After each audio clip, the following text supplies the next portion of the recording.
L'incroyable Hulk nous raconte l'histoire de Bruce Banner, scientifique qui va malheureusement être exposé par une expérience au rayon gamma, ce qui fera de lui un immense colosse écervelé. L'armée américaine s'en va à sa recherche, mais Bruce Banner est caché au fin fond du Brésil. Donc voilà, on passe à la phase de spoil.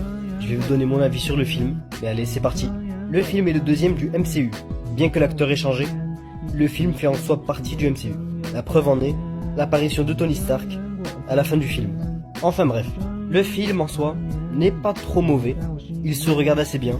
Le plus gros défaut pour moi, c'est vraiment l'acteur de Bruce Banner, Edward Norton.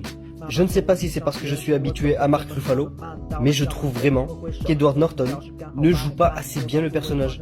Je l'ai trouvé détestable tout au long du film, mais je sais pas. Ensuite, j'ai beaucoup aimé les antagonistes, que ce soit le général Ross ou l'Abomination.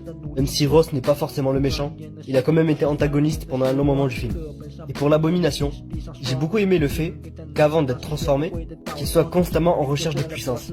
Après sa défaite face à Hulk, il est à la limite de la dépendance. J'ai beaucoup aimé la relation entre guillemets avec Hulk, relation qui est identique à quasiment tous les méchants Marvel, c'est-à-dire celle de l'alter ego rival, mais je trouve que ça a été bien fait quand même, donc ça va. Et en ce qui concerne le général Ross, bah en fait, c'est la même chose que dans Iron Man. Le pouvoir entre guillemets du héros doit être dupliqué pour l'intérêt de l'antagoniste.